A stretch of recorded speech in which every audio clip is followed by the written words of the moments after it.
keep moving on. I won't stop now. I'll keep moving on till I reach the top somehow.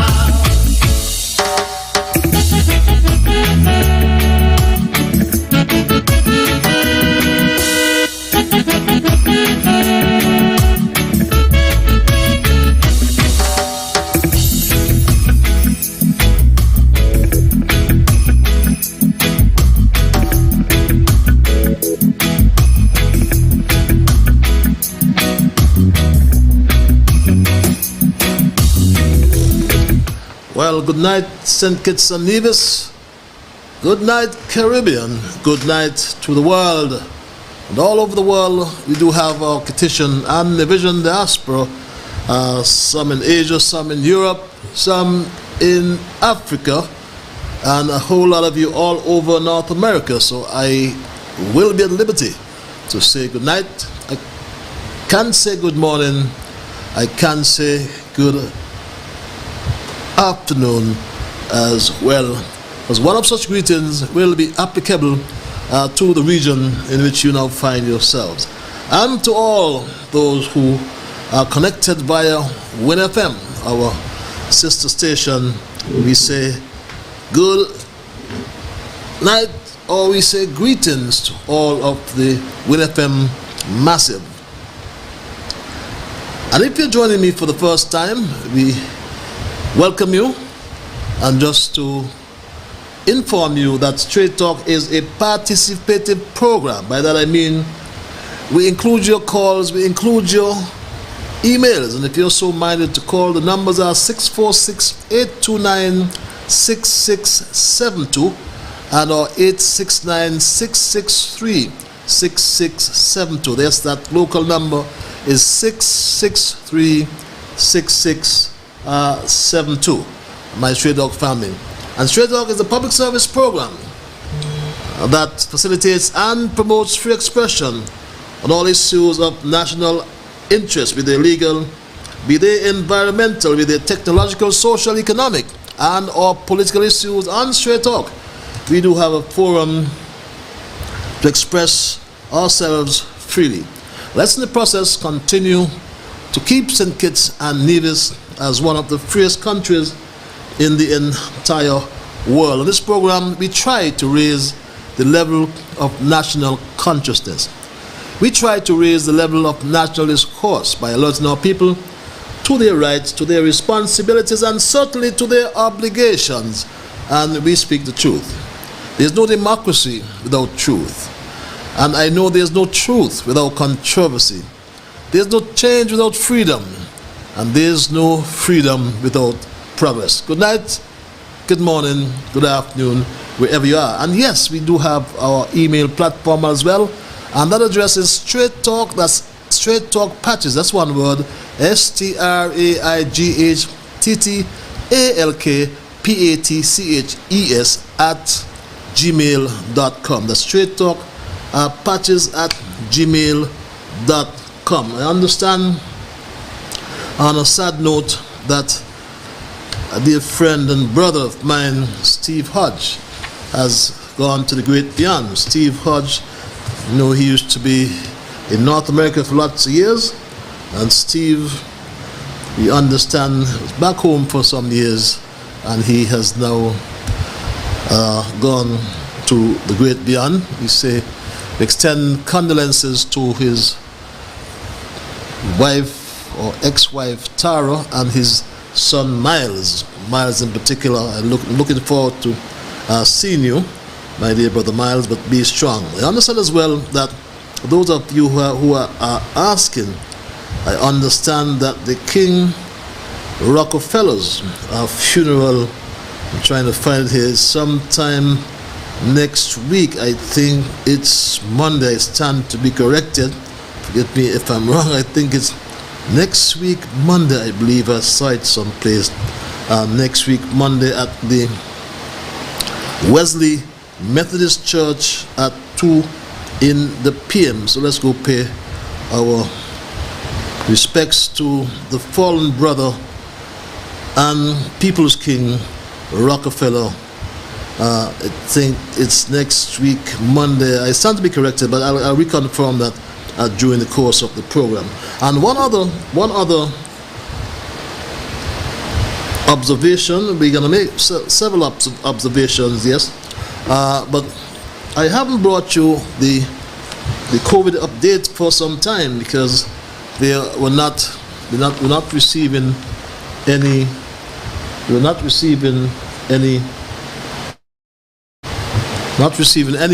updates. But I saw a release that came to hand just today, and it's under the caption "Change in Data Reporting on COVID-19," and it reads, "Since the start of the pandemic, the Ministry of Health has been keeping the general public apprised of the virus spread with daily situation reports.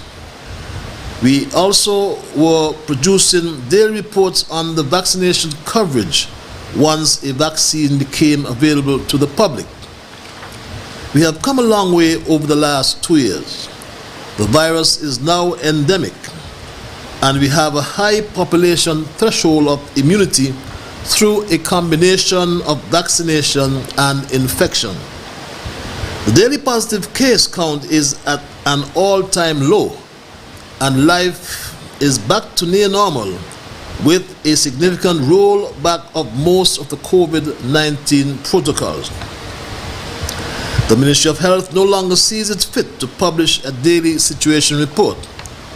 We will, however, continue to collect information regarding vaccination coverage, infection and recovery from COVID-19 so we can follow the trends in viral replication and spread as we emerge from the pandemic.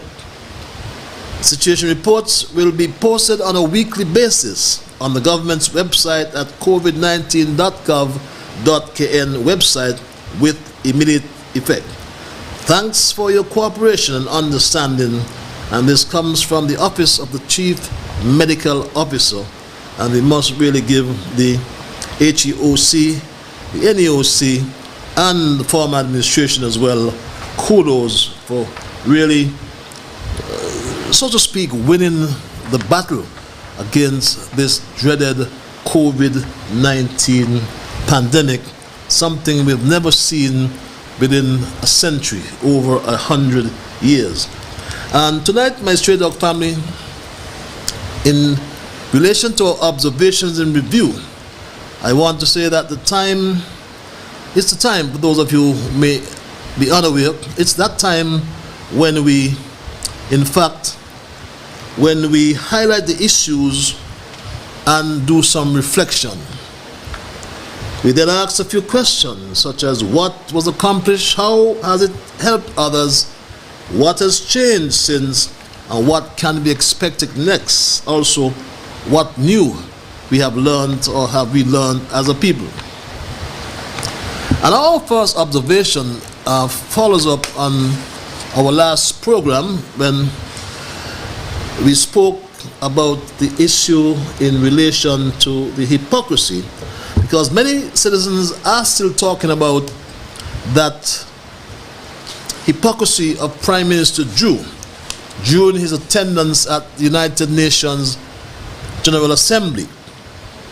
Prime Minister Drew emphasized St. Kitts Nevis's support for the Republic of China and on Taiwan and for the Republic of Cuba, as has been done by most of his predecessors at this august body.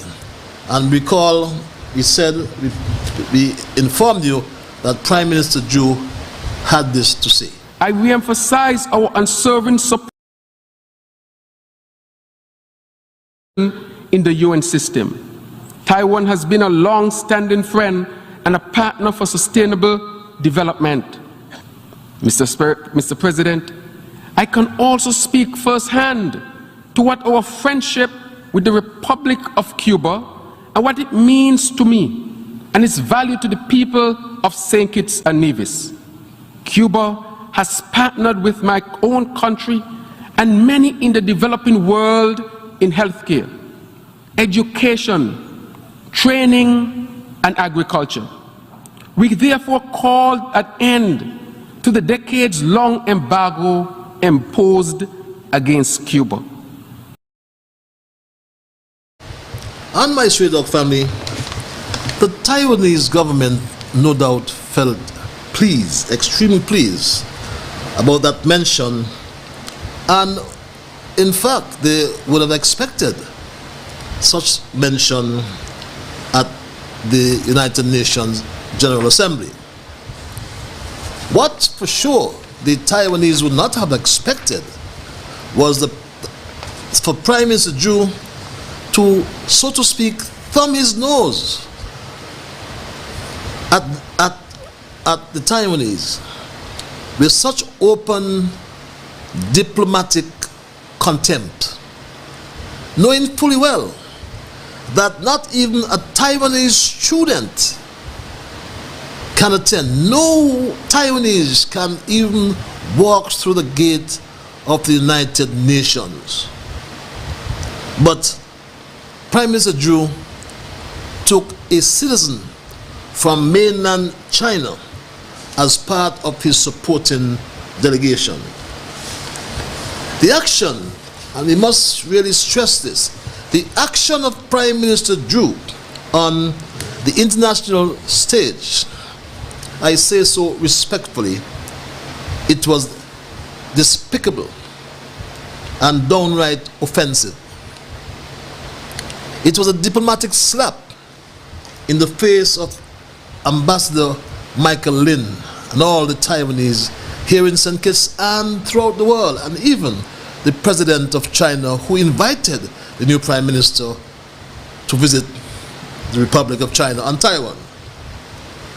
But I understand that Ambassador Lin, about 6 weeks ago at the swearing-in ceremony, was also embarrassed if what Astafan said is correct. And here's what Astafan said. Incidentally, some Galaxy persons they were seated in the front row, while, if my memory serves me right, the Taiwanese delegation, as did former high-level government officials and other dignitaries, sat behind them in rows 2, 3, 4, and behind. Who arranged for them to be seated in the front row? What is so important about these people that justifies elevating them to these heights in our country? Well, if that is correct, another slap in the face of Ambassador Lin. Now, Straight Talk has also observed that many continue to bash the CBI prison project. And one well-known activist has even called for its cessation, has even called for or upon the Jew Labor Administration to bring this project to a halt. But I do not support that. I do not support halting that project at all, not even to consider it. Because to do so, it's really creating, in my view, a fiscal suicide.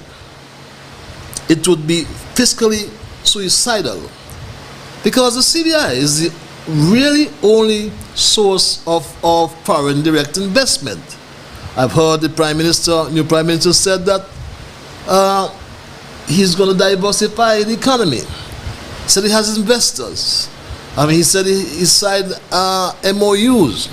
But if he has signed memorandums of understanding or memoranda of understanding, why are they secret? If you have signed an MOU on behalf of the country of St. Kitts and Nevis, then that must be and should be public business. Don't come to tell me you signed an MOU and it's a secret to the cabinet. Not at all. You're signing on behalf of the people, and the people ought to know. Now, the latest observation, though, is that the Jew Labor Cabinet that got into office on the 5th of August 2022 have all joined the Airlines Alliance Frequent Flyers Club. That's information that has come to Straight Talk just recently. The Jew Labor Administration has joined an Airlines Alliance Frequent Flyers Club. Membership, we are told, is restricted to the Jew cabinet only. And as time progresses, Straight Talk will provide more information. To date, all but one member of the Jew cabinet has received loyalty points. The Honorable Samuel Duggins has been to Cuba, he's been to Trinidad and Tobago, beg your pardon. He's been to Mexico, to New York, and to Costa Rica. Whereas the Honorable Joel Clark has visited South Korea, Antigua, and New York. The Honorable Congress Maynard has already been to the Bahamas, to New York. We understand he's now in Romania. The Honorable Marshall Henderson has already been to New York and Miami. A.G. Garth Wilkin has already traveled to St. Lucia.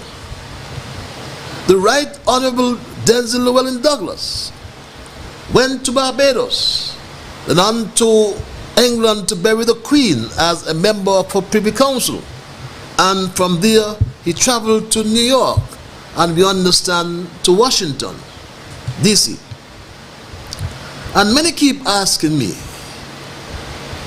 about Douglas's diplomatic visa, which was revoked some years ago. But I say to you, I am not surprised that a new visa has been granted to Denzel Douglas, because under the UN agreement, once a visa is applied for, and the US has that last say in terms of the issuance of a visa, and very rare they deny visas. I think I said to you before some time ago, I think it was the Iranian foreign minister whose visa was denied just after the high military commander, I think Soleimani, I think his name, was killed by a drone strike in Baghdad, I think it was. And the US at that time felt it was, in terms of security, it was not a good thing to issue that visa. So, under the UN agreement with the United States of America, Douglas no doubt has been granted a new visa. However, we are not, or we have not been able to establish whether there are any conditions precedent to the issuance of a visa to Denzel Douglas. We don't know if there are any conditions attached to this new arrangement. But what has caused a lot of chatter nonetheless is the fact that listen to me carefully, 6 of the 8 ministers of the Douglas, or beg your pardon, the Jew Labor Administration, 6 of the 8 ministers were off island simultaneously. They were off island at the same time. Never before in our history have we seen something like that. But Straight Talk understands from a very reliable source that Prime Minister Drew confided in one of his colleague prime ministers while in New York at the UNGA. Prime Minister Drew confided in one of his colleague prime ministers that he controlled his government from his expensive iPhone. Does that sound familiar? Drew traveled with 5 other ministers. He left my representative Jeffrey Hanley, the Honorable Jeffrey Hanley. And Jeffrey couldn't handle all those portfolios, all those subjects, and you could not practically issue instruments of appointments for all these ministries to one person. So what? Jew, we are told, ran his government from his expensive iPhone 13. But we'll have more to say about that. Our final observation, though, is that it is now 7 or 8 weeks into the new Jew administration, but he has yet to face the media in a press conference. Yet to face the media in his first press conference. He has yet to convene a sitting of Parliament. The first sitting of Parliament seems to be on Jew's back burner. So yes, we're not going to hold our heads high, but surely they are traveling the world. Those are the observations tonight that are currently on review, my family. And I therefore now invite us all to examine the Jew Labour administration enjoying its overseas honeymoon. I call it an overseas honeymoon. And after the August 5th election, of course, anyone would need a rest. Anyone would need or expect a honeymoon. But St. Kitts is one of the most sought after honeymoon destinations. It's known for its relaxable environment.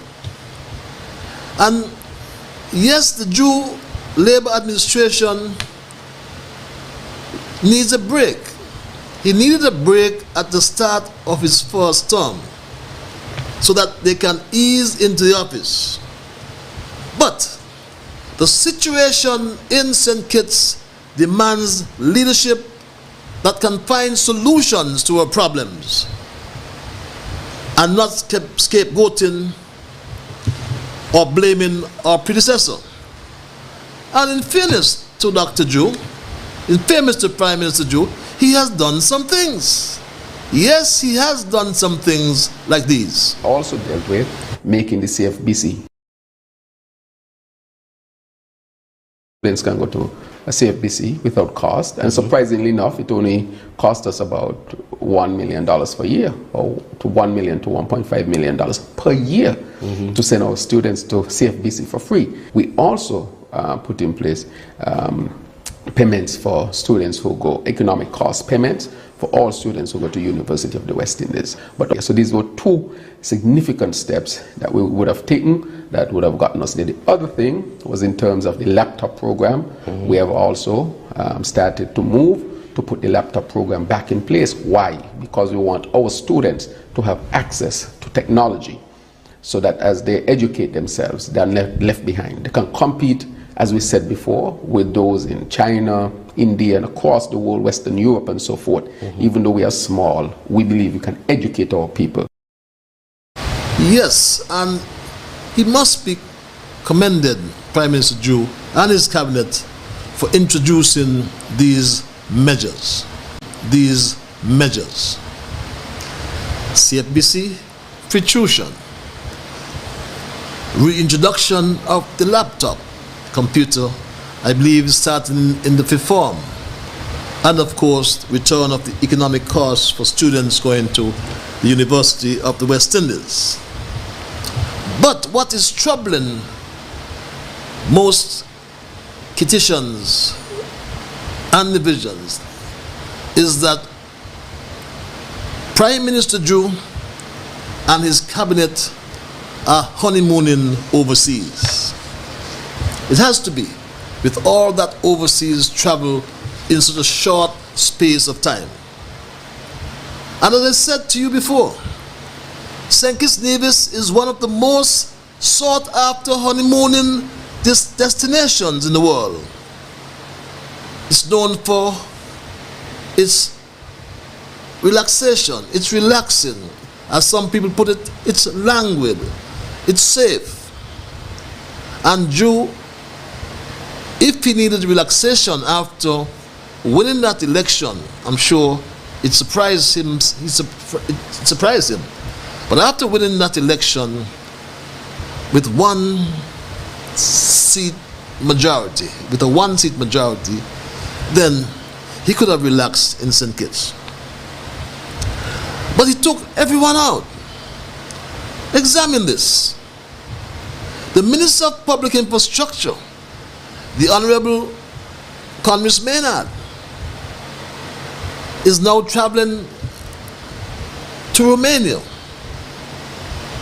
He reports, like most of them, via Facebook. The Alice and the Dumpling, who don't have their Facebook, and the others, Jane and Johnny down the road, they don't know what's happening. No report to the country except through social media. While the Minister of Public Infrastructure was in Bahamas, we had load shedding here in St. Kitts.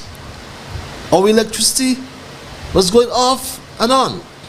And he sent a statement, his first statement, via Facebook, the Honorable Condolences Maynard. As he's in Romania, we have problems with water. Water problems, but he has gone to Romania. How are we going to solve them? Is the question we ask ourselves. But everybody is crying out for relief. But the minister is whining and dining in Romania. This exact Monday, so Monday, Tuesday, we had no water. Wednesday, we got very weak water pressure for part of the day. Thursday, Friday, Saturday, we had no water. Sunday, we had very weak water pressure for part of the day. Monday, Tuesday, Wednesday, we had no water. So, and now we're in the third week of basically having totally unreliable water. We just don't know when we're going to have water or not. And that's the cry. Not just in Bird Rock, not just in Half Moon Bay, not just in Cairn, not just elsewhere in the country, not just in Frigate Bay, all over St. Kitts. And where is the minister with responsibility for water? In Romania. And what is the situation? Supervisor in the Water Services Department gave us his prognosis. The reason they're not getting water is because the tanks run empty. And the tank run empty because we don't have enough to supply them. Like as I said earlier, we don't have enough to supply this area, Bird Rock, Frigate Bay, Southeast Peninsula, Half Moon, for 24 hours. So we have to ration. And why? Why we don't have enough? The supervisor also explained.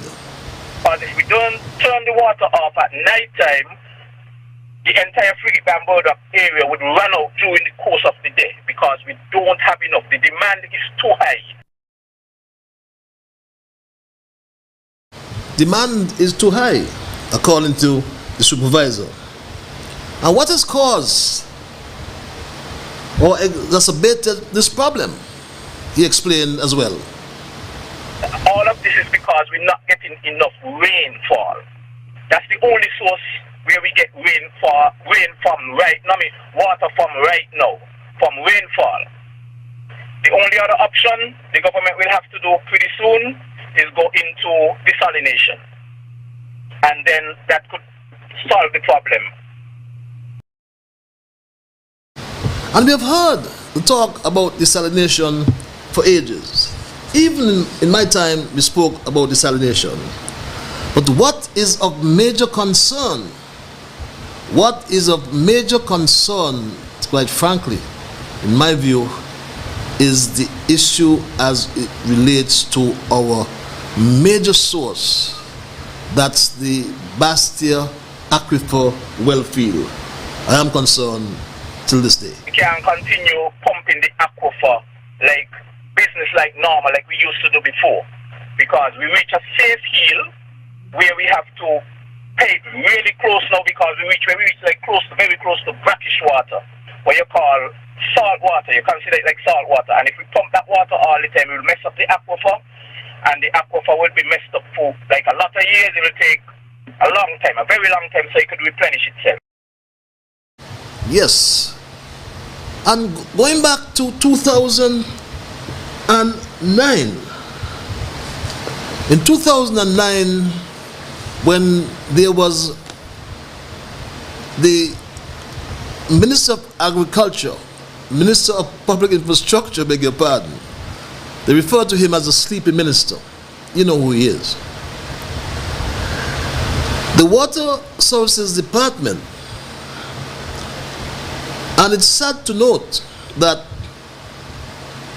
the government of the day, back in 2009, was warned by Ocean Earth Technologies Limited, OET, in its report, Volume 1, Water Resource Management Plan, dated September 2009, which was an outcome of the UNEP project entitled Rehabilitation and Management of the Bastia Valley as a Protection Measure for the Underlying Aquifer.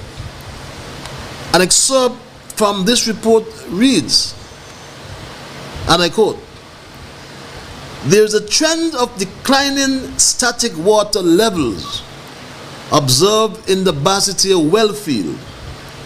This decline is observed to range from 1.5 to 2 feet, or 2 feet plus, it says, according to available data extending back into the 1970s.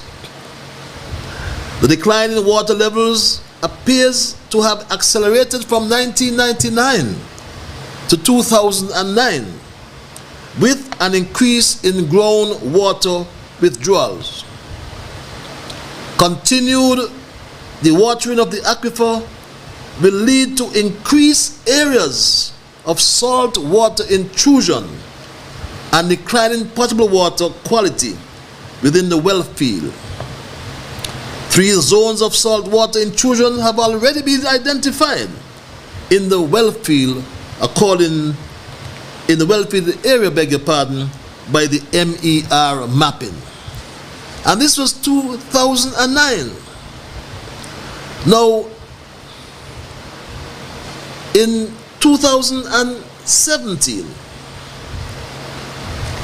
the government, it was recommended by submission from the then Minister of Public Infrastructure that government, in its best public interests, should continue or consider rather utilizing the reverse osmosis desalination plant that is still up to today never operationalized, but lying idle at La Valley for over 12 years.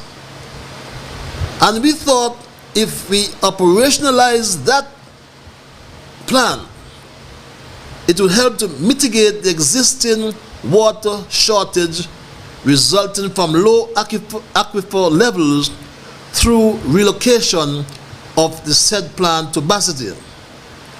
A potential site was already identified in Bastia to accommodate the 1.2 million gallon capacity plant.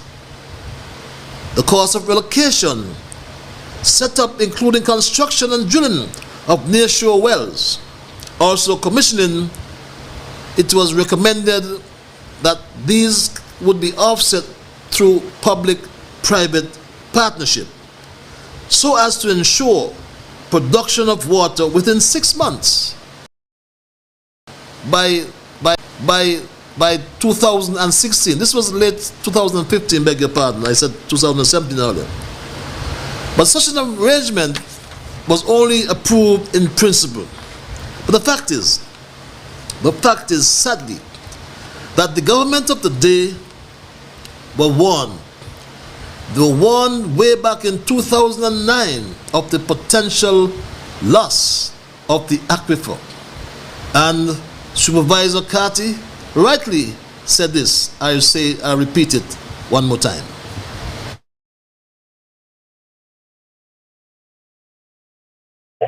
Because we reach a safe hill where we have to pay really close now, because when we reach like very close to brackish water, what you call salt water. You consider it like salt water. And if we pump that water all the time, it will mess up the aquifer, and the aquifer will be messed up for like a lot of years. It will take a long time, a very long time, so it could replenish itself.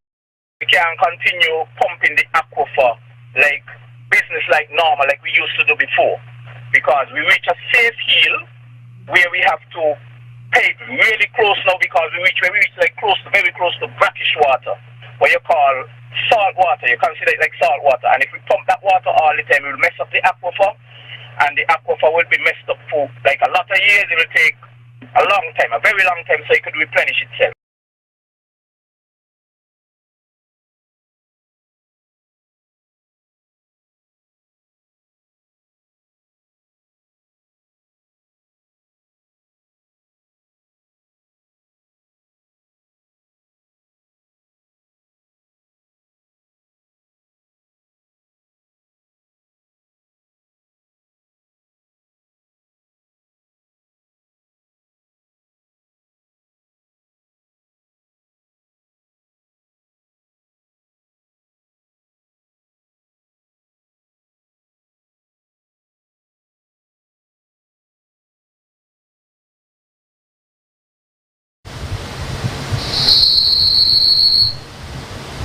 Area would run out during the course of the day because we don't have enough. The demand is too high.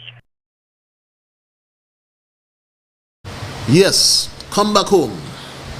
So, my Stray Dog family, we call on Prime Minister Drew and his cabinet to pay attention. The honeymoon is over. Let's address the issues of transport, our high gasoline prices, food, the escalating cost of food in the supermarkets and the shops, shelter, people need housing. So we are saying tonight, Prime Minister Joe, just like that resident said, it is time to pay attention. Prime Minister Drew, you need to pay attention. What I am asking for is we have a new government. Mr. Drew, to please pay attention. I am asking for is we have a new government now, brand new. I'm asking Mr. Drew to please pay attention.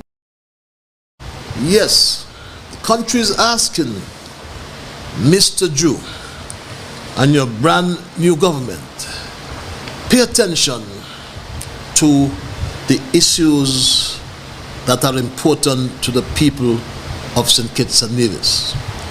Stop vilifying your opposition. Yes, if there's corruption, uncover it. If there's impropriety, jail them, whoever they are. And stop coming with this hype. You and your Attorney General, let us face the issues. Pay attention. That's my story tonight, and I'm not going to change it. I'm going to entertain your calls and entertain your emails.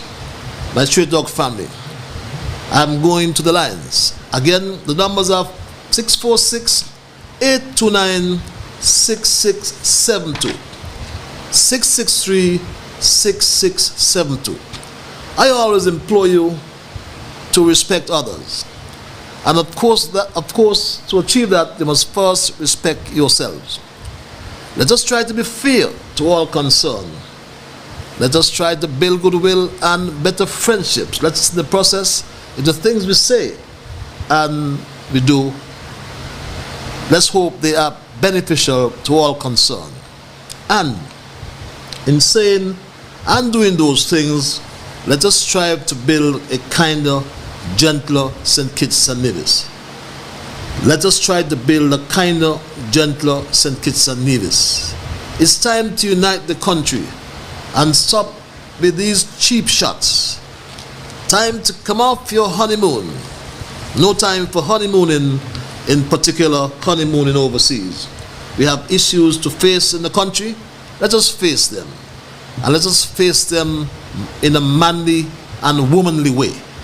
These cheap shots at citizens are not going to solve our problem. These are not the solutions for the problems. The problems are real. The problems are real. The high cost of living. Yes. People want shelter. Yes. And people want many things. I've heard you saying, yes, that desalination is costly. Yes, it is. But it's the option. It's the option we must consider highly, because the water demand has been steadily increasing.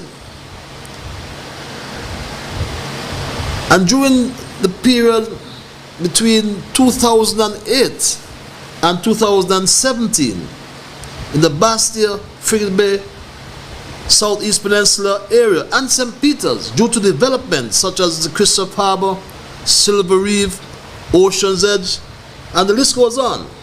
And it is anticipated that this increase in demand will continue. And it has. Fortunately, Park Hyatt has its own desalination plant.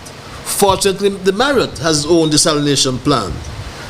Tilaf, if it comes on board, the core is on board, as well as domestic housing and the agriculture sector. Demand in the Bastia system in particular is now significantly higher than elsewhere. Well, let's go to the lines and say, caller, good night. You are live on Straight Talk. Hello, caller. Yeah, I'm now. Oh, yes, yeah, hold on. Yo, good night, brother. Yes, my brother. Good night. How about thou? Oh, wonderful. I'm glad to talk to you tonight. Oh, likewise. That sounds like my brother from another mother. How about thou? You know that. We have worked together all along our lives. That's true. Me, you, and all our beloved brother in Canada. Bobby J. Oh, Bobby J. Yes, Bobby J, yeah. Brother Bobby, yes. So I'm Izulu, you know Izulu. Rasa Izulu. Yes. Not Valpain. This is Selvin Matthew. Yes. Eddie Matt cousin.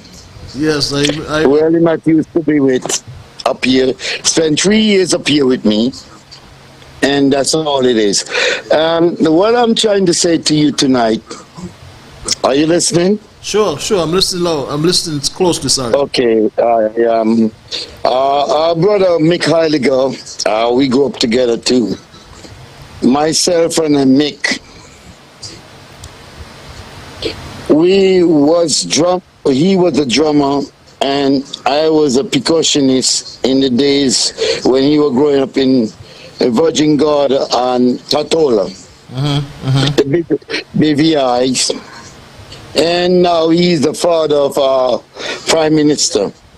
Yes, sir. And now,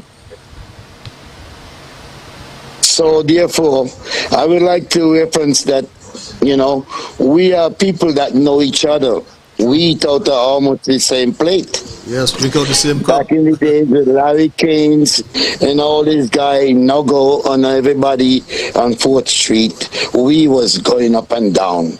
When Pam was Pam and Labour was Labour, and we didn't give a damn who they were. No, that's true.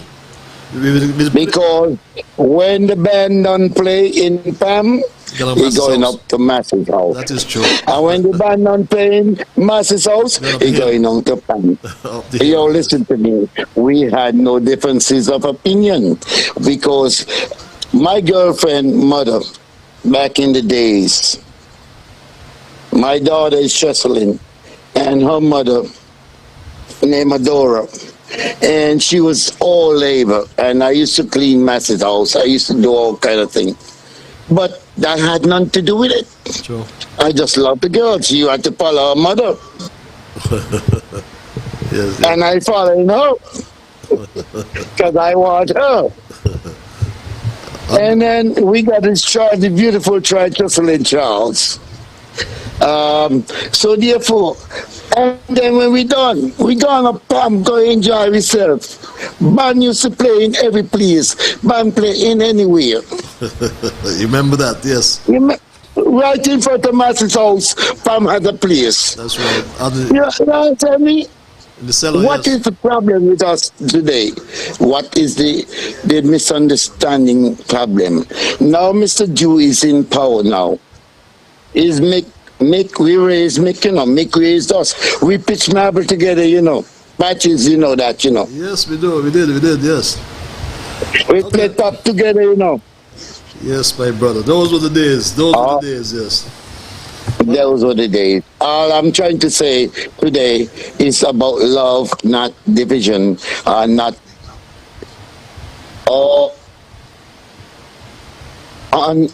unconstitutional ways of saying that you are because of the political affiliation.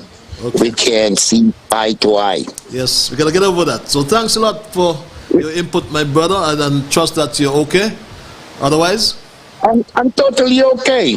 Tomorrow is my birthday, and we're gonna have a big innuendo up here at the garage in New York, at Kenny's garage. Okay. It's a Zulu birthday party, and we're inviting each and everyone. Kitchen could come out and enjoy themselves. I already done prepare everything, and you know, you come to present yourself and come right here. It's at Boston Road, or Boston Road, Mike, behind Mike's 5 Yard. okay. Happy birthday when so it comes, my just brother. Happy birthday when it comes, man. Happy birthday to you.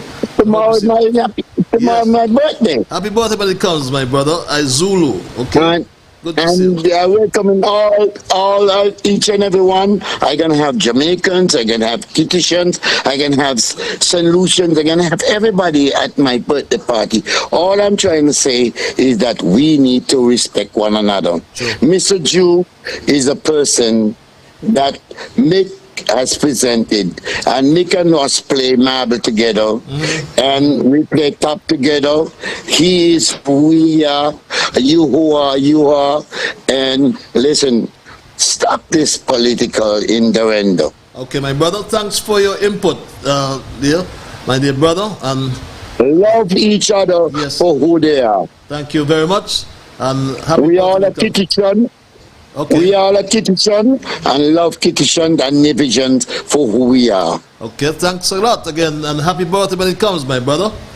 Be good to yourself. Okay, Be safe. tomorrow it is. Right, thank you, Patches. Thank I you. love you all the time, man. Likewise, I love you more, my brother. I Zulu Selwyn. Okay, good. Go back to the lines. Yes, thank you. Caller, I want to thank you for holding your line. Hello, caller. Good evening, Mr. Liburd. Good evening, sir. How art thou? Oh, I'm not doing too bad for my age. Your age, you're young man.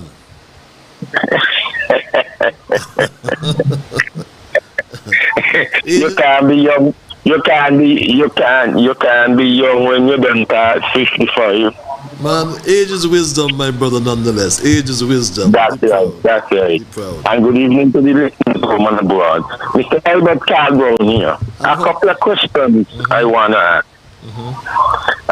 One, when are we going to get an explanation of why the Chinese lady was with our delegation to the last, what you call it, UN conference? Yeah, General Assembly, yes, yeah. Yes. Why was she there? Because we are now understanding that she was there on an invitation of Dr. Denzel Douglas, who is the Minister of Foreign Affairs. Now, the other question is, did the taxpayers pay for her ticket, or did Dr. Douglas or did the Chinese lady bought a ticket to go to the UN conference? The other question is, what relationship does that lady have to Galaxy? And what relationship does Dr. Douglas have to Galaxy?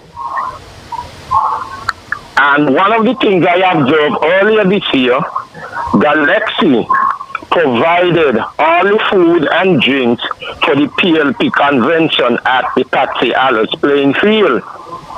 Well, how can you confirm that, caller? Yes, I was right there. You were at Galaxy? I was right there. Galaxy brought several vehicles with food and drinks for the PLP convention at the Patsy Alice playing field. Okay.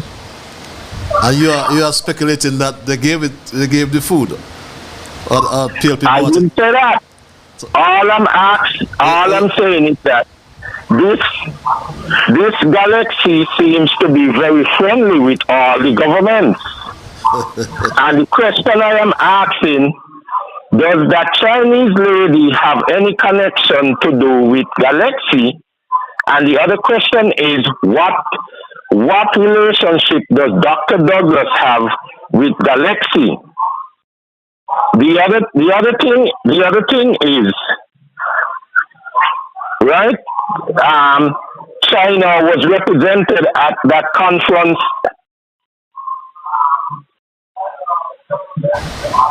Do anybody can tell me if China had a delegation at that conference? Well, China is one of the 193 members of United Nations, so of course they would have a strong delegation there. Okay. China did not have any representative, whether ambassador China or any special China. Of course, China. You know what I'm saying? They did not have any representative with them from St. Kitts. Okay. That is my observation, and why the question is we are asking the Labour government, why was that lady a part of our delegation at that conference? So Carl, let me ask you a question. Do you believe that the Prime Minister Zhu, has a responsibility to explain that to the country? Yes. He does. Okay. And Dr. Douglas also have to explain to the country why he specially invited that lady as a part of the delegation with him and Dr. Zhu and others. But we don't sorry to interrupt you, but we don't know that. We don't know that Dr. Douglas invited her. That's only speculation. Yes, that is on the news. Which news? That came on Win FM News this evening. Oh, I take it back then. I never heard that. I'm sorry. That the lady was specially invited by Dr. Douglas. Okay, well, I'll take that back. I'm not up to date. I'm sorry. Straight Talk is not up to date, so I'll check that news. So you said it came on with FM News. So yes, this evening. Okay, then the Prime Minister don't have to explain that if she was invited by the Minister of Foreign Affairs. Well, that's why I shift and I say Dr. Douglas needs to explain to the nation why he specially invited that Chinese lady, that particular Chinese lady. Okay, right, and what importance is she? Why she was a part of the government delegation to that conference? Because that is stirring a lot of talk in all the bars, all the shops. I mean, the whole of the federation. And it should. So we are looking forward for Dr. Douglas to explain to the nation what importance is this lady and why was she specially invited to the government delegation to that conference. Why could not be some other young or middle-aged person from St. Kitts or Nevis a part of that delegation? Probably some high business person. Okay.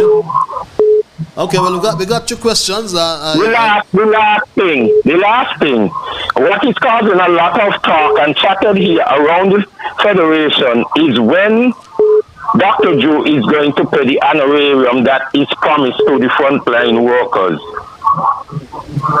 Okay. Go on, sir. Thank you very much for your questions. Always in an interrogative mood. Carl Brown, haven't heard that voice for a long time, but you are on top of things. I do apologize for my own tardiness because I never heard that press release or news item, as you said, coming from our partner station here on Straight Talk about the invitation you spoke to. So I'll check that myself so we can reconfirm that. Let's go back to the lines. Caller, hello. Yes, you're live. Hello, caller. Yeah, good evening, Patrice. How are you, my brother? Good evening. I am good, man. I am good. And I'm sending out my sympathy greetings to Stephen Hodge family too. Yes, thank you. And a very good friend of mine, but I wouldn't release that individual name as yet. And a couple others who passed away in the Federation. Well-known people, especially in the village and Macnight area. Now, Carl, why you leg your mouth in the east, you leg your mouth in the west, you leg your mouth in the north, you leg your mouth in the south. Well, we can see the difference now, because you were laying your mouth when Dr. Douglas was in government, and they're not doing nothing. And you leg your mouth when Unity was in government, and you leg your mouth. Well, we're going to see what happened. Well, Patrice, I heard what Carl talk about on the news today too. Oh, you heard it? Okay. Yes. But you see, man entitled to walk with a wife when they go in certain places.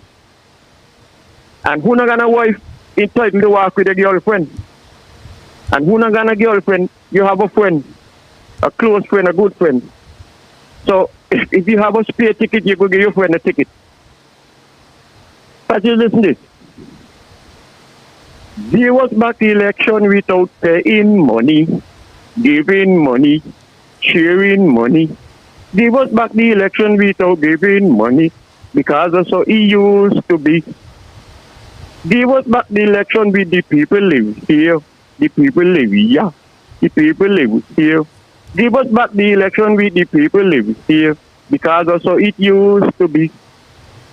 It is Dr. Seaman who come and mash up this thing, broke up this thing, broke up this thing.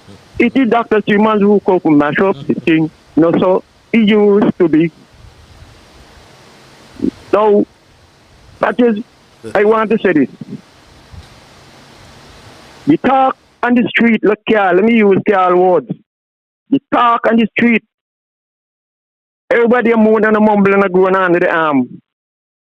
And everybody a score players and say, hey, this is what me vote for, you know. But when you ask them what they vote for, then I say. But you only hearing them saying, this is not what they vote for. But since they ain't saying what they vote for, you can't say nothing but what you hear them and say, this is not what they vote for. So I don't know when somebody gonna say what they vote for, and if they see any difference, then I vote for what they must see. But who gonna criticize the man for not making any runs in cricket? When he turned to bat, he's supposed to show the man how to make runs and make runs, so that when the other man go back in, who he criticized, the man could do better than he. So it is good, better, and best. And if somebody ain't interfere with you, you do not have any right to interfere with them. Freedom of speech. People are free to speak and talk. Do not be liable with what you're saying. And when people speak from their conscience, truth which is facts, that they see happen, they hear happen, and they know it happen, nobody's supposed to vex with them. That's people's right to talk the truth. You have some people over the years, they get on the media and they do not respect those in authority. The Bible says respect those in authority. The Bible and the Bible cannot be wrong. Some people don't like to hear people talk about the Bible and God. But when the time comes down to death, why did you say, oh Lord, oh God, why me? Why me? But who come out when they're alive? They're not going to come out when they're dead. God, you know what they say? When the human dead, the soul gone with God, gone to God, to Jesus or whoever God, anybody remain there. That's why they could burn them up, because when the Lord come back, whether they like to hear we talk about God, yes or not, that's them business. When the Lord return, those who will go with him, they're going to come about the grave, and he's going to put them back to how they was. Well, I don't know if them who don't burn up could come back, whether they're a Christian or what. But I am saying this, the Lord do not like a lying tongue and a lot of things, and those who sow discord among their brothers. Let us study that in the Bible. All who doing it. Some people ain't had no respect for other people in authority on the radio. They abuse them, they try to humiliate them, call them all kind of derogative name, and nobody do them nothing. When some of them, they break the law by doing that. And I hope that nobody disrespect those in authority, whether you back them, support them, yes or not. Respect the officer. If you do not like the person and the person do something that you don't think it is right and you know it is not right, do not go on the radio, go be with them. Meet them and tell them, hello, brother, what you did was wrong, and I don't think you should do it. If you go up on the radio and say, well, okay, Bonanzi has done this to Botukuma publicly, and I'm telling Bonanzi to stop it. That is the way the Bible says. I'll come back, Patrick. You have anything to ask? Hello? Yes, no, I'm fine. I've listened to you, so I believe okay. we can all agree that we ought to respect those in authority. That's good words. And we start by, reading and learning what God says about respecting authority. So, you are so correct. Right. I very well believe you, my brother. Yeah, whether we like it, yes or not, yes. They are in authority, and we're supposed to respect their office. If you don't like the man, leave the man alone. Certainly, I agree with you. Thank you very much. Thanks for your input, my dear brother. Yeah, I'm going to turn back on my radio now. That's okay. I have to turn off the radio. Thank you, my brother, for your understanding. Yeah, okay. Yeah. Let's go back to the lines. Okay, I missed that call. And yes, you're so right about authority, because the purpose of those in authority are to serve us, and authority exists to serve the community, so we ought to respect our leaders. Let's go back to the lines. Caller, you live. Good night, Ambassador. Good night, sir. How are you? I'm good. Let me first give condolences to the family of Cecil Rock. A good man. The Federation has now a stalwart and a true Kittishan. True. In all his ways.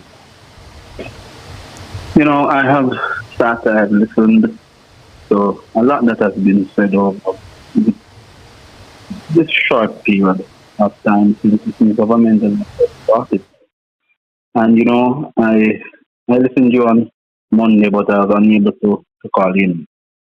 But it seems to me that we are missing the mark. And this current administration came on a certain trajectory. They projected to be new and different. But new and different seems to not have changed. So I don't know how new and different remains the same. So the more things change, the more they're the same. You highlighted the issue of this new AG and his approach to governance. And I cannot but agree with you. Because it seems as if the AG is not certain as to what his role is.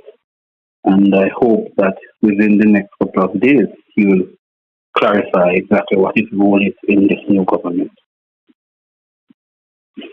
Chairman except I'll say on that matter that it is clear that he doesn't understand the role. You cannot be judge, jury, and executioner, you know. And that is what I'm seeing from the office of the AG.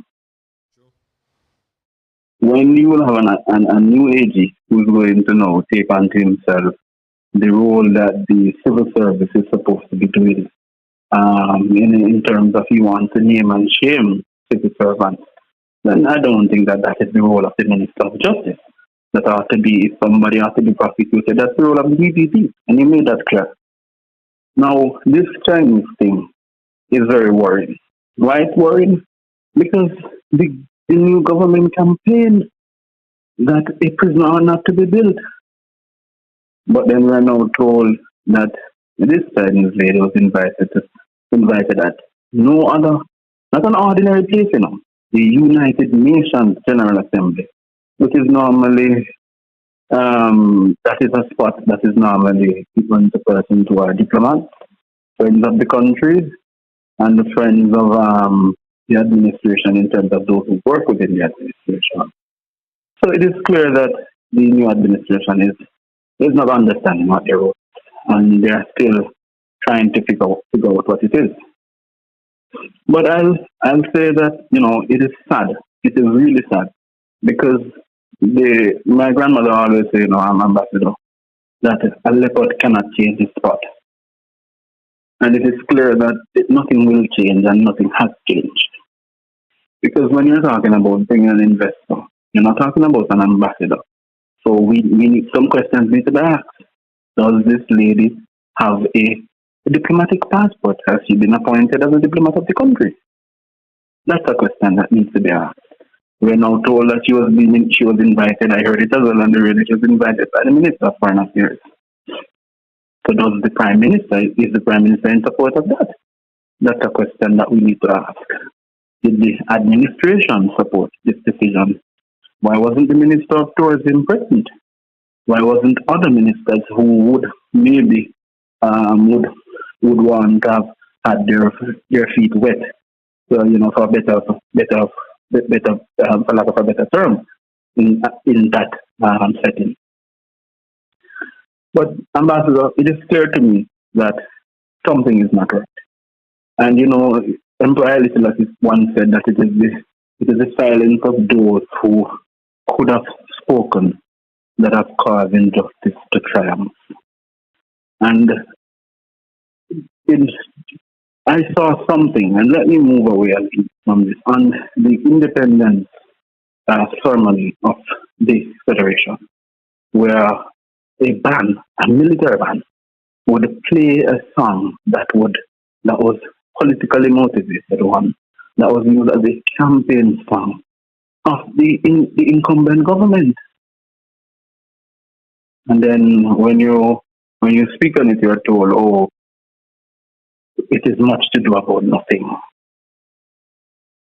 And so I want the administration and the new prime minister, who certainly, I don't think that this should be his approach, but certainly he seems like he's out of depth. He does not understand how the true function of government ought to operate. Because you cannot have these in your first less than 50 days into administration. These are the things that are happening on their watch. And so there are some questions that need to be asked. And so, you know, I am just deeply saddened. We were told that we were given a grandiose speech on the inauguration that I will invite the country together and act the country together and we'll work with all that want to make this country a better place. But in the same breath, we see permanent secretaries who ought to be permanent being sent home with no explanation, with no clarification. And this is not how governance works. I want to ask you a question, Ambassador. In your years of governance, because you were once a permanent secretary before you became minister, then an ambassador, why is it that when administration change, the minister can determine who becomes a permanent secretary? Is that constitutional? Well, it's a very interesting question. In that the permanent secretary, it really should be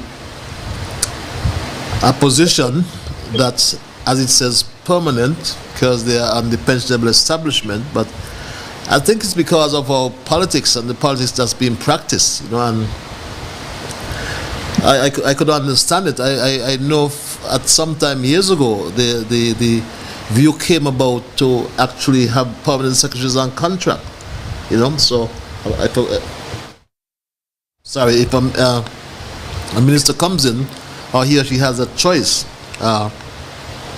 because I've seen throughout my time, even as a PS, I've seen permanent secretaries wearing party colors, and that really is unacceptable. So I think here's where the root of the problem lies, you know. There are permanent secretaries who, instead of being professional, are being partisan, you know, and that's cause for concern. I don't know if that answers the question, but it answers the question. But we are living in an era in which the incumbent administration is now saying that they want to stamp out corruption. Let's give you a scenario. If the permanent secretary was the chief director and chief accountant of the ministry, if that permanent secretary is in league or in cahoots with the minister, do you understand that there will be no accountability in that particular ministry? Yeah, and so, yeah, go ahead. I believe we are going to have this serious constitutional problem in this country, and we have a serious constitutional problem because a permanent secretary ought not to, one, wear a political hat, two, ought not to be appointed on the whims and fancies of a minister that ought to have come from the Public Services Commission. Those appointments must be determined by the Services Commission. They ought not have been the decision of a minister. And so while the new AG is making noise about who to name and shame and accusing people of contracts that they have received, let us look at real constitutional reform. And I think you pointed to that as one of your very first program after the election. Let us look at doing real constitutional reform, because this system of firing and iron PSs on whims and fancy creates a breeding ground for real corruption. Because there is no accountability. Okay, got you loud and clear, my brother. You know. So I hope that we were able to fix that, because if you look throughout CARICOM, right, we are using the Westminster model. No other country, with the exception of St. Kitts, appoints permanent secretary and the whims and fancies of an administration. None. And you are privy to governments across the region, and you can correct me if I'm wrong. I've not seen that in Barbados, I've not seen that in Grenada, I've not seen that in Trinidad, I've not seen that in neither in Jamaica. But I take your point, but you also recognize that what's happening even across those countries is that permanent secretaries they ought to be the non-political persons within the service, but they are so political that creates the problem. You understand me? I'm not saying there's an excuse for it, but the permanent secretaries really should be the non-political civil service chief executive of the government. But when you see here in St. Kitts, I mean, there's a particular permanent secretary. I've seen one going up with his minister and he's in his red shirt. I'm not saying he should choose his colors, but he's telling you who the hell he's supported, and something has to be wrong with it. You know? Something has to be wrong with it. But thanks for your input nonetheless, my dear brother. And yes, my brother. Always thought-provoking, but very instructive as well, very educational. Thanks a lot. Thank you very much, Amber. Yeah, all the best. Thank you, my dear brother. Very interesting perspective coming there. And I wanted to just for a couple of seconds to, as someone raised the issue, or the issue was raised in relation to the China and the Republic of, or the People's Republic of China, the PRC, and the Republic of China and Taiwan. But it was Resolution 2758, I think, in the 1970s, is it? But over 50 years ago, right, there was this resolution that called for member states to restore the rights of the People's Republic of China in Beijing as the only lawful representatives of China to the United Nations. And that resolution was passed. I don't remember how the disposition of the votes. So here's where, since that resolution has become that resolution rather has become one of the most defining moments, or defining documents in the history of Taiwan, modern history of Taiwan. So this is where the issues have come from. But that caller really raised some very important points in terms of the role of the permanent secretary as well. Because I remember when I was a permanent secretary, there was this permanent secretary who shall be nameless. I was at the government headquarters one day, and she walked in all red, and I said to her, "Why are you doing this? I mean, why do you have to come?" Not all red, sorry. She was in the government headquarters in a labor shirt, saying labor, and I said, "Well, why are you doing this?" And her response was, "Labor gave. If it wasn't for labor, she would not have had the job, you know." And these are the issues we find, and there have to be some real solutions. But we need civil servants that are apolitical. And again, as the country has rightly been saying, I did not hear the release, so I can't speak to it. Forgive me for that. But what for sure the Taiwanese would not have expected, and I know that the number of support, the number of countries supporting China, the Republic of China and Taiwan, so to speak, dwindling. I think they have moved from the 30s or the 20s down to 13 or 15. So this is the question again that we ought to ask ourselves in terms of alliances. We have allied ourselves. We have been in alliance for over 30, almost 39 years. And Taiwan was our the first government that we had diplomatic relations with. And would that last forever? It's anybody's guess. But things are changing worldwide, politically and otherwise. But whether it is the Minister of Foreign Affairs who invited the citizen from mainland China, it is the Prime Minister's delegation. So I mean, the Prime Minister should have, could have taken some decision and taken a stance as to whether he would embarrass the country, embarrass Taiwan like that. But you know, as we said, we understand if Astafan is right, you know, if he's right, we don't always agree, but he said this, and if he's right, this is what happened weeks before that.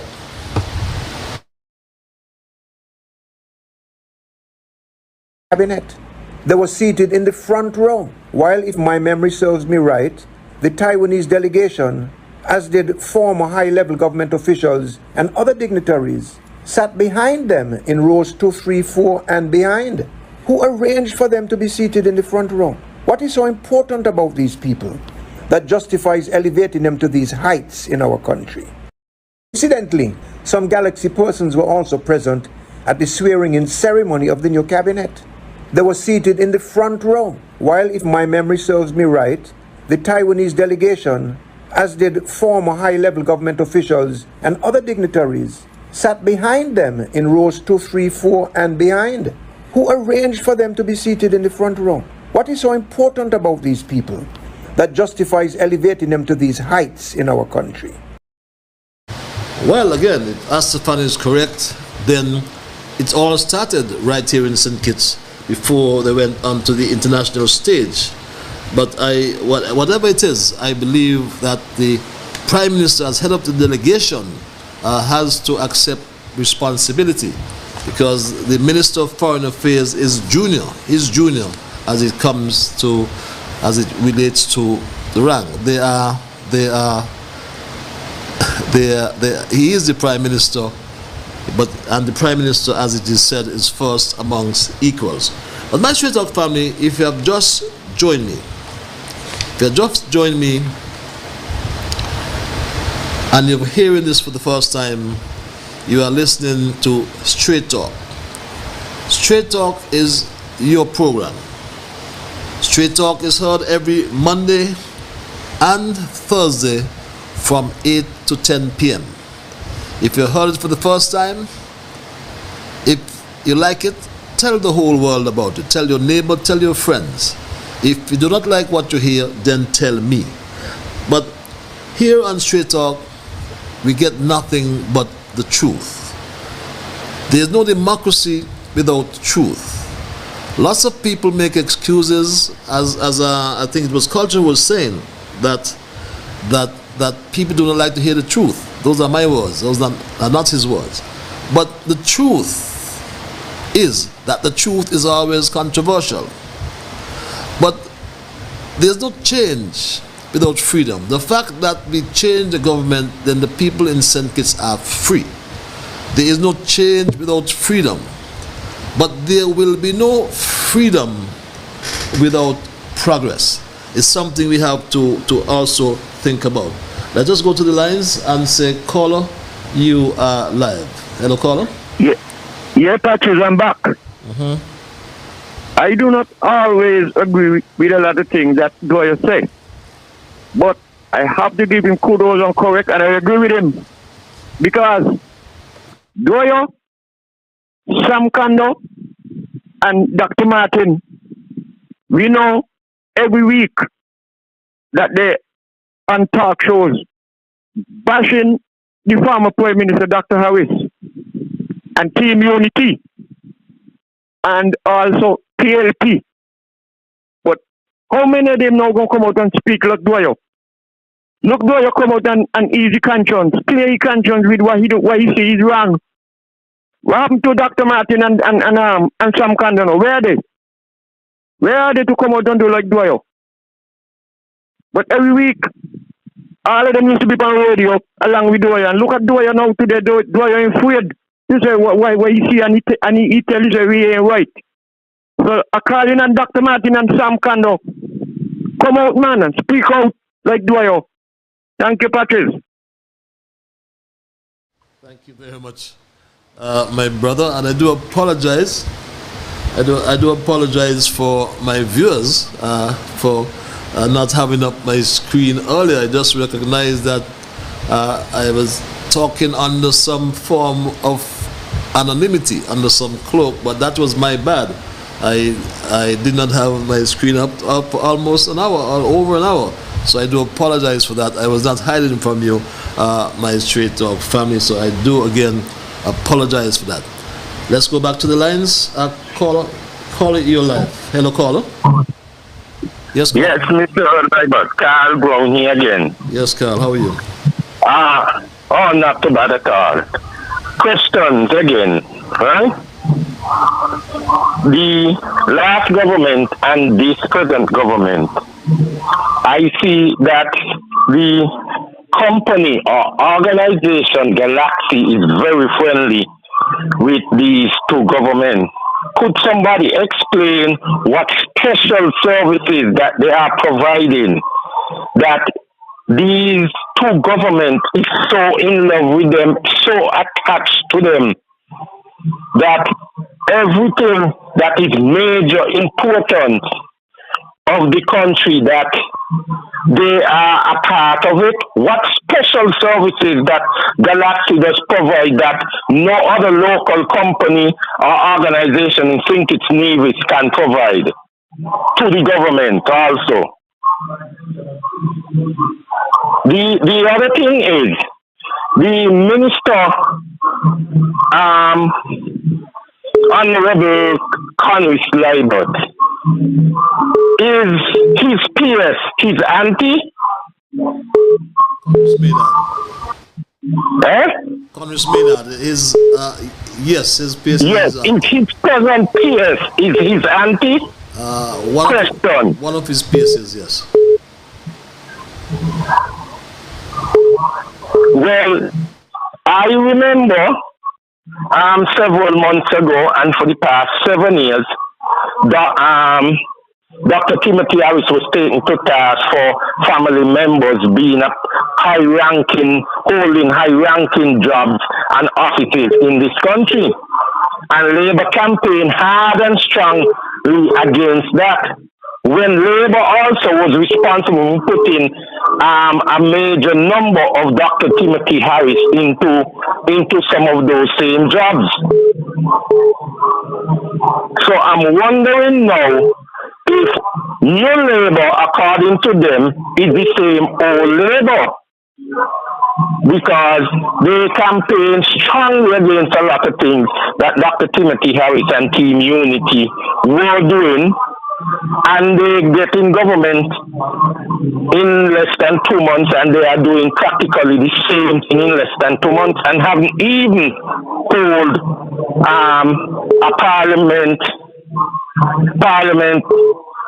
yet, have not even been swearing in parliament yet, and practically we are seeing the same old. So could somebody explain these questions, and when Dr. Joe is going to hold his first press conference as Prime Minister, because I hope these reporters are gearing up and piling the questions to ask him, because there's lots of things that the country need answers to in a short, less than 2 months in government. Again, Mr. Liburd.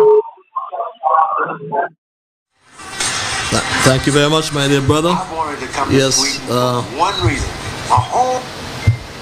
Thank you very much. As someone said, we trust that the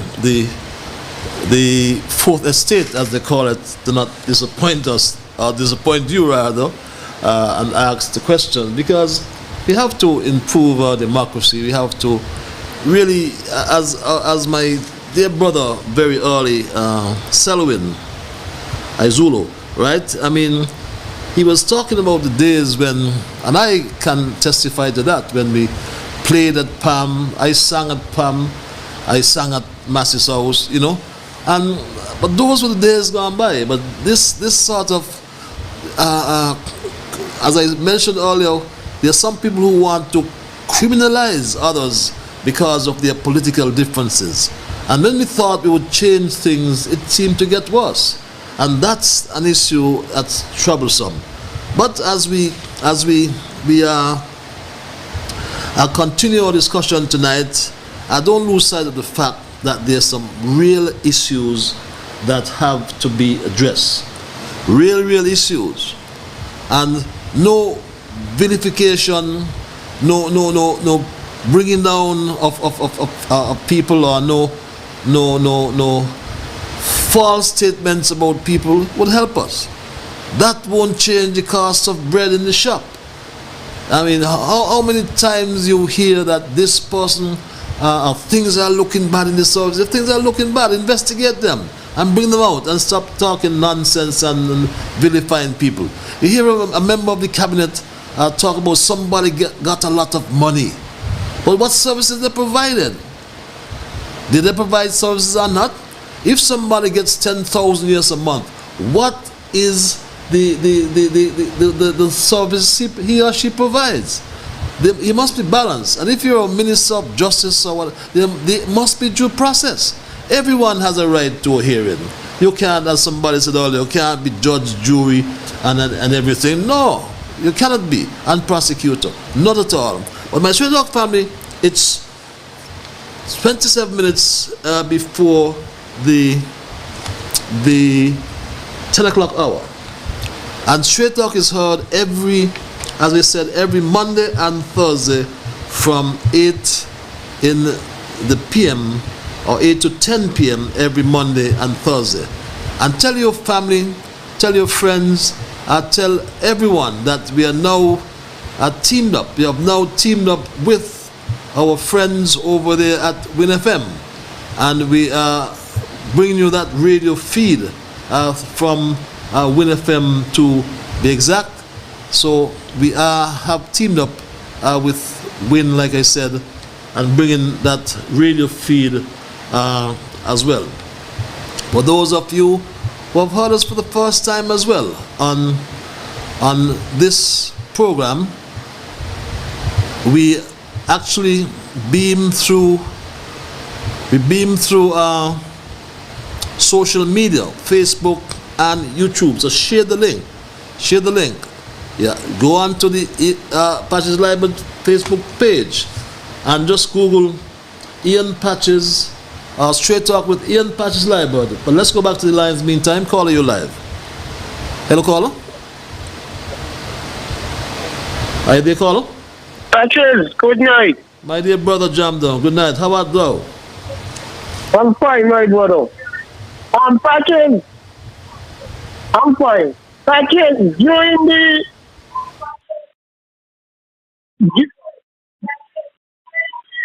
You have a radio or the something United Nations meeting. During the United Nations meeting. You have a radio on Jamdong? Is this tracking you? Yes. Just Patches. Yes, sir. We were watching the lady.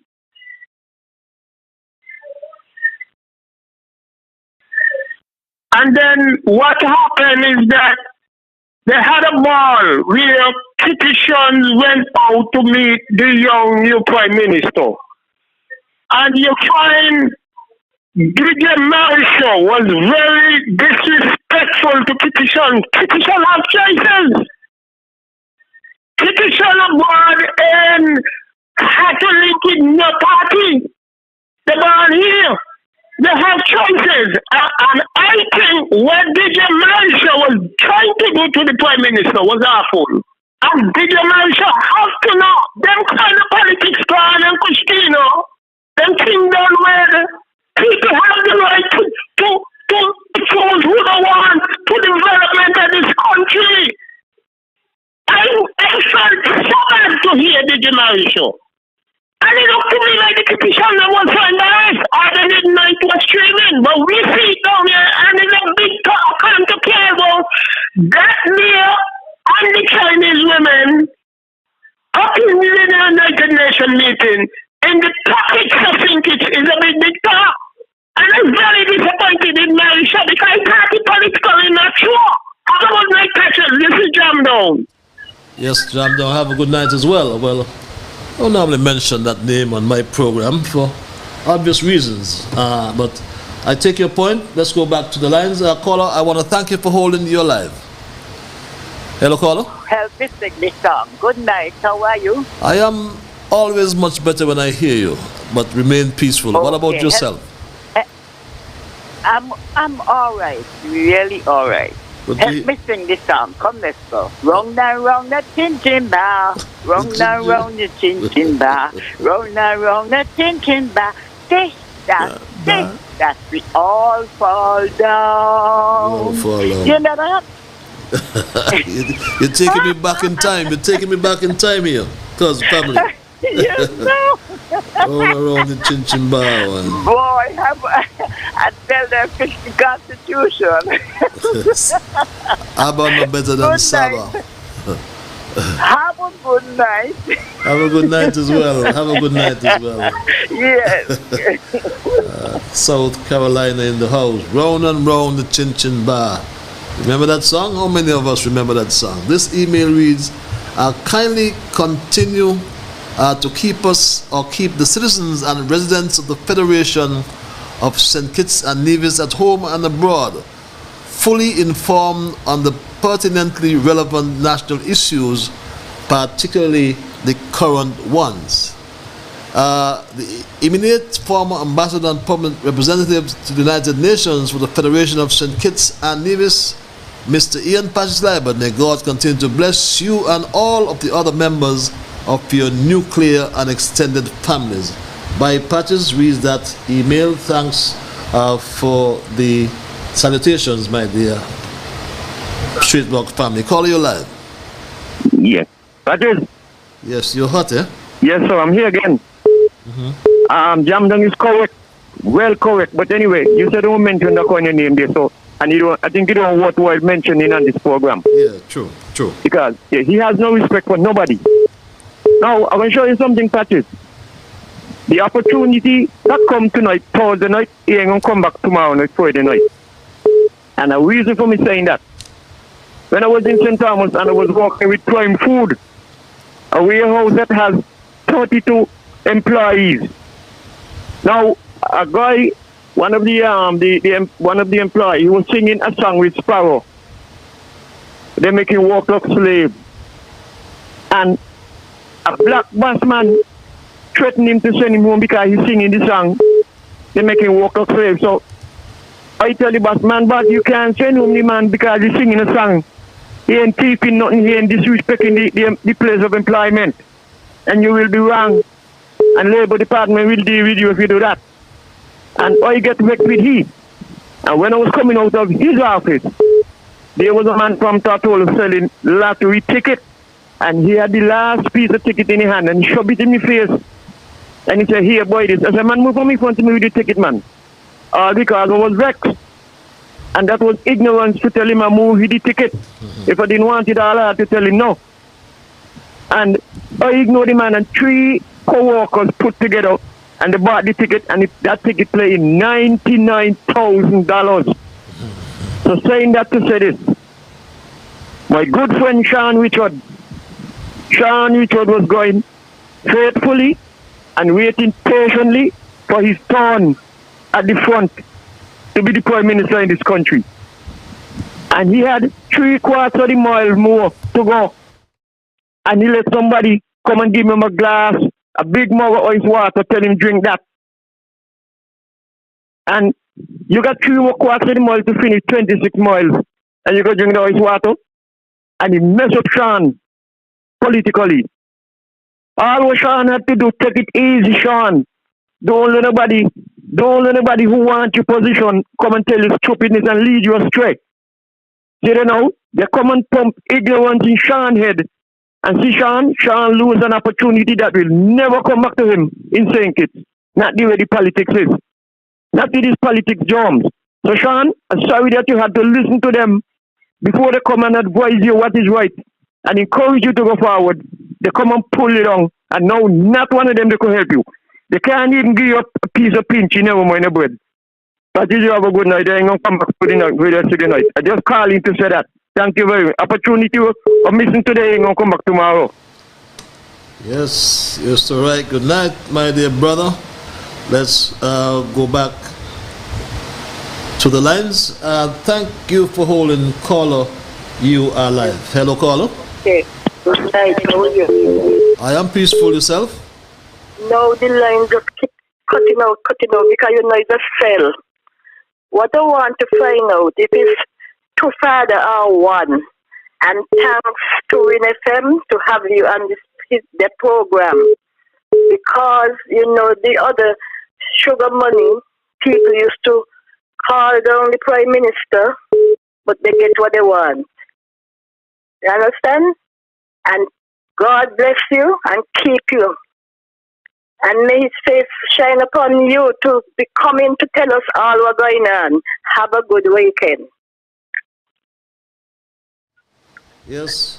Have yourself a good weekend as well. Sounds like my dear Alice in Wonderland. And always good to hear you.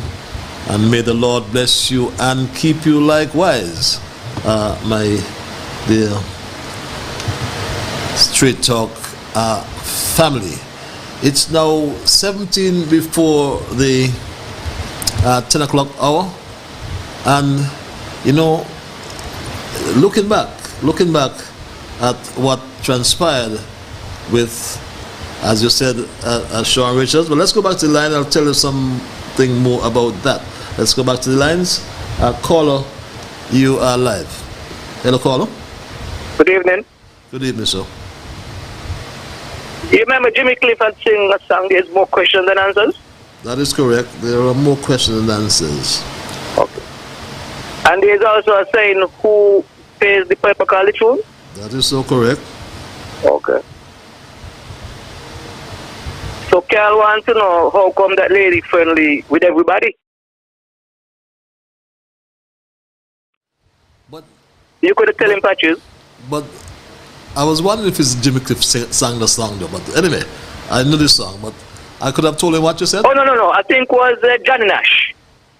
Johnny Nash. Yes, right. Okay. Yeah, Johnny Nash. I think I think it was Johnny Nash sing the song. Yeah. But anyway, what I'm saying, you know the answer what Carl asked, you could have tell him. What was that answer? When he asked why the lady is so friendly with all governments, ministers, the administration, why she's so friendly with the administration, you could have given him the answer. No, stop. It's an educational program, you say. I understand. You could have given him the answer. But it is a question you find it easy or difficult to answer? Straightforward answer. Is it straightforward? Yeah. And what's the answer then? Business. Okay. Yeah, simple as business. Okay, I'll take your point. In business, yeah, what we have to remember, right? That when an investor comes to a country, they doesn't care who they just do business with who want to do business with them. Just simple as that. Yeah, but a government can keep them at a particular distance and don't have to be so cozy, don't you think? That may be so too, but that is if you're taking me money, you can't avoid me. That won't be good for business. Well, it's not a question of avoiding you. I mean, the issue was embarrassing your country by taking someone of that caliber from mainland China, when in fact not even a Taiwanese student could pass the gate, or any Taiwanese student could pass the gate of the United Nations. I think that's the issue at stake.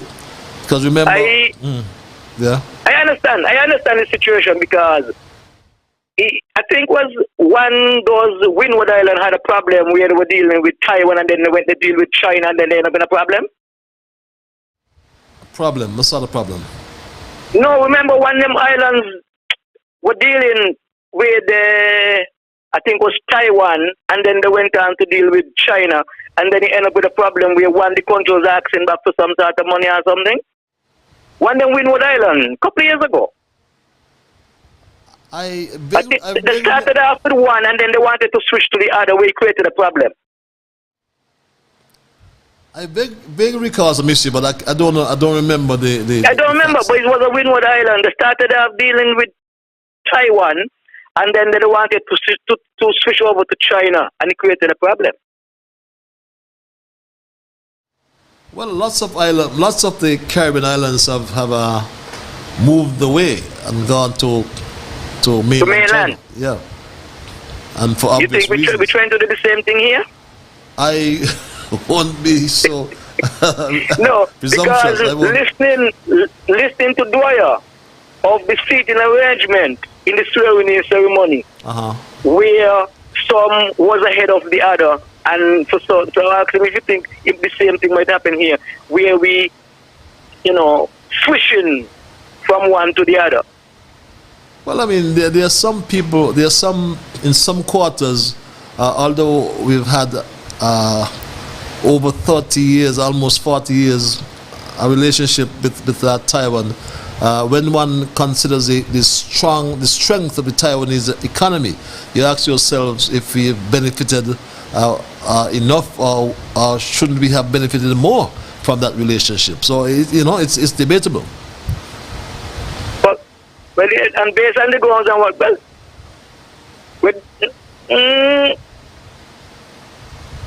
I'm not suggesting anything, but I know. But when we look at what the donations that they've been making, that Taiwan, the donations that they've been making for the country, maybe people might be looking personal things Yeah, well, one could argue, for example, if I'm not against justice, I'm very cautious about it. That's what I'm saying too. That's why if the alliances would change tomorrow, we may get that bridge built to Nevis. You understand? You know, just like they built that road to the interior in Jamaica, just like they built an airport terminal in Antigua, and you can go on and on in terms of the benefits to be derived. You know, and I'm not promoting anything, but it is on Trade Talk we talk the facts. You know. Well, that's true. Yeah. So we just have to look and see. Right. Because like money changes things, eh? Yes. Yeah, money changes things, and we have to look at the country will need to go forward, and let's not criticize and make people change their mind, and then we just here trying to catch with tail. Sure. I just recognize the voice. Just recognize the voice there. All is well. Yeah. Yeah, all is well. I think we should. If the government is young, let's wait and see what happens and see what progress.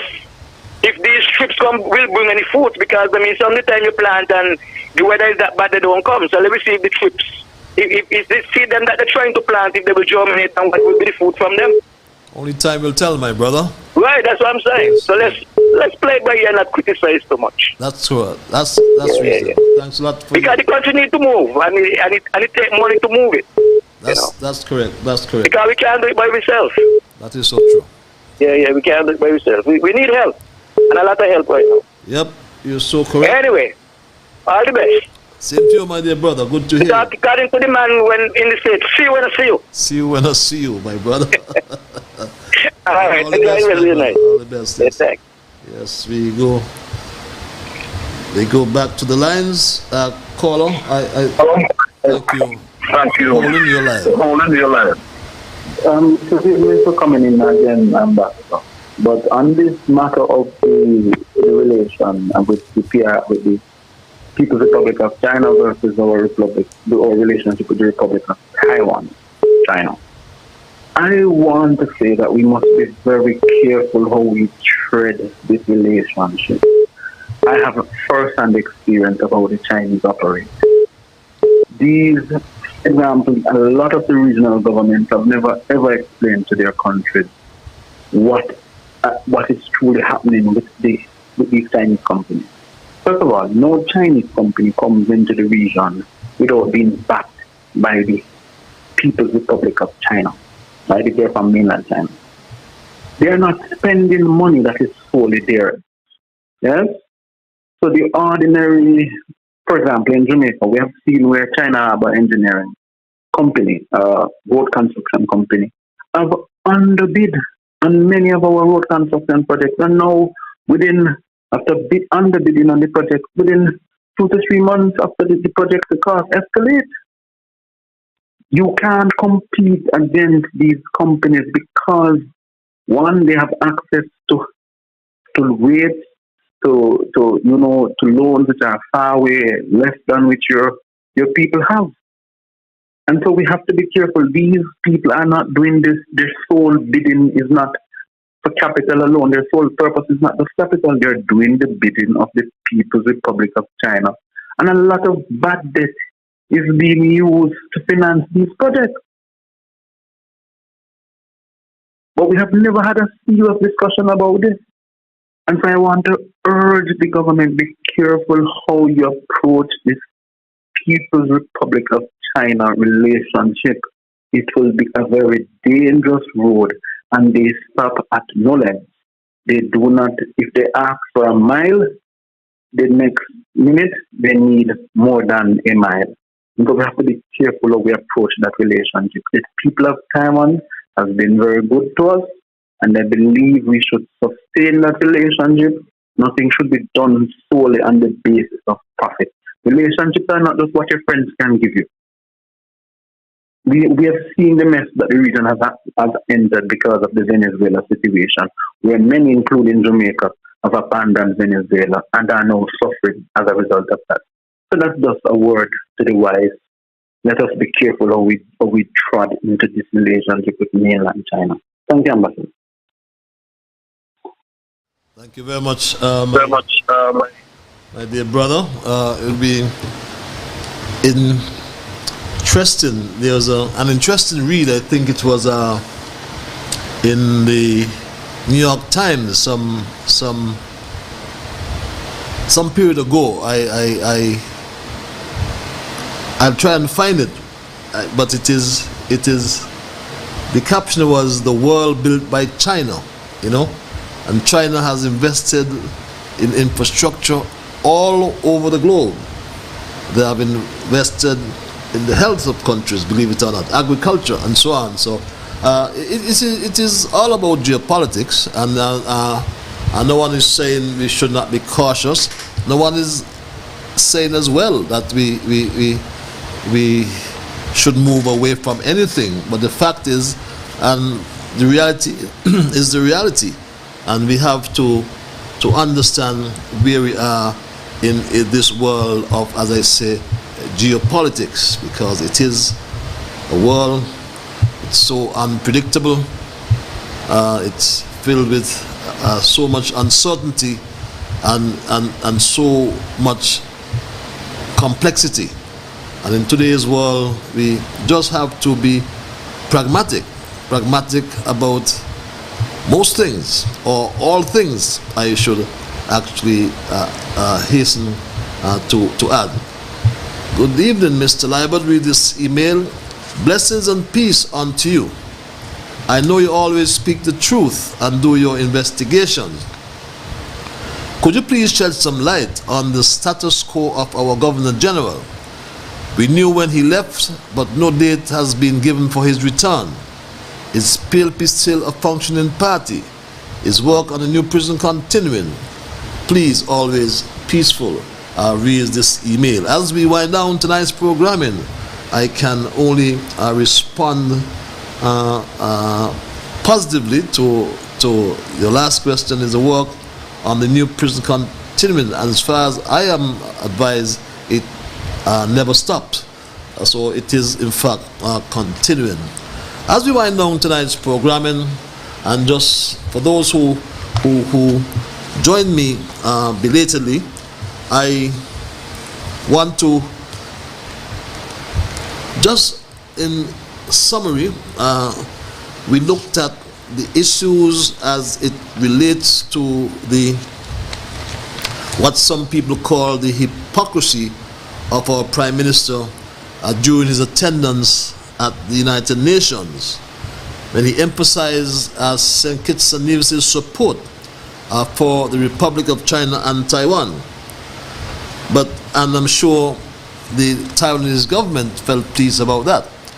But what for sure the Taiwanese did not expect was for the Prime Minister Drew to thumb his nose at them with such open and diplomatic contempt, knowing fully well that not even one Chinese can enter the precincts of the United Nations.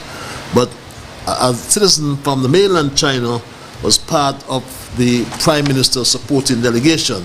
I subsequently learned, since I'm on the program, that there's a news item on this very station with FM relating to how that at the screening ceremony, the same delegation or a delegation from the company of that Chinese citizen, who is in fact a citizen of St. Kitts, I may add, I believe. I'm not certain, I can't confirm that she has a diplomatic passport, but in fact that the action to have her there at UNGA on the international stage was despicable, to say the least, and downright offensive. It was a diplomatic slap in the face of our friends from the Republic of China and Taiwan. So when I ask about the prison, we understand it's continuing. And we looked at tonight the Jew Labour administration enjoying overseas honeymoon, an overseas honeymoon. Ministers going from Trinidad, as far south as Trinidad, as far south as Mexico and Costa Rica, in Central America, I should say, as far as South Korea. Now there's one minister in Romania, the Minister of Public Infrastructure, while people here in St. Kitts are suffering. They cannot get enough water, and water is not available to some people. But the minister is high rolling and going to his cocktails, while people right here in Bird Rock and Frigate Bay have no water as we speak right now. Run empty because we don't have enough to supply them. Like as I said earlier, we don't have enough to supply this area, Bird Rock, Frigate Bay, Southeast Peninsula, Half Moon, for 24 hours. So we have to ration. So while the Minister of Infrastructure is having fun in Romania, people here in Bird Rock and Frigate Bay and beyond, and in Cairn, are suffering for water. What's the solution? The solution has to be desalination. We have to get our act together. Get our act together. I recommended it in our last administration. I'll recommend it now. Again, my Straight Dog family, because we do have a rainfall deficit and we have to find a solution.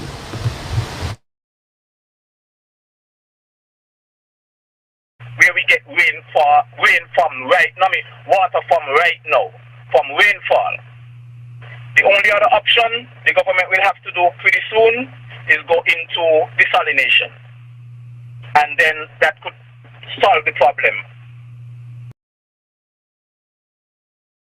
So while the Prime Minister is honeymooning with his cabinet overseas, some citizens are asking him to pay attention.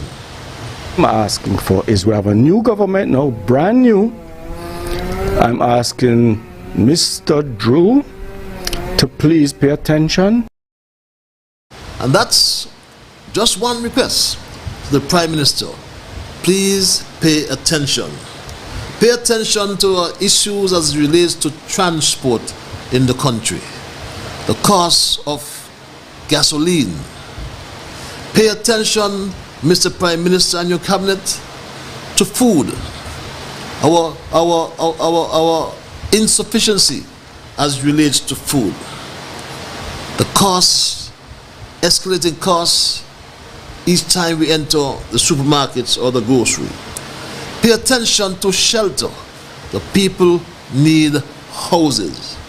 Yes, we understand that you have approached that same Chinese investor to build 1,000 or 2,000 houses. We don't know how true that is. But pay attention as well to transparency. You said today that you've signed MOUs with investors.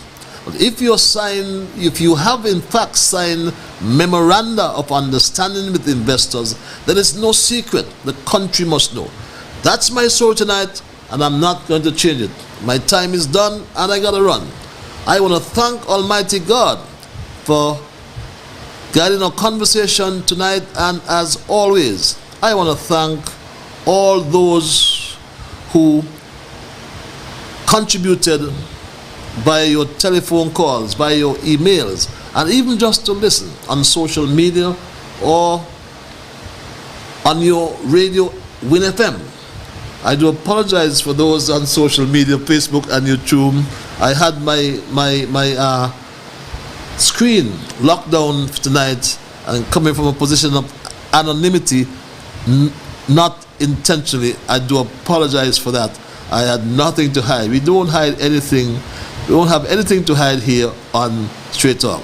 But until we connect on Monday for another edition of Straight Talk, remember, those who listen tonight, whichever medium you use, Tell your friends, tell the world that Straight Talk is back on air after a short hiatus, after a short break.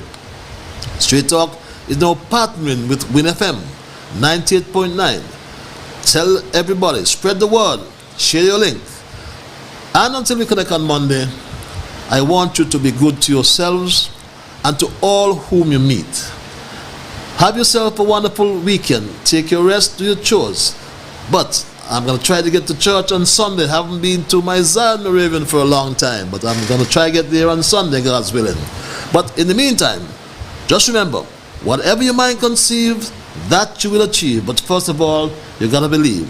So when you wake in the morning, thank God for the morning light. Thank Him for taking you to the night. And my Straight Talk family, keep moving on. Until we connect on Monday, be good, be safe, and be healthy.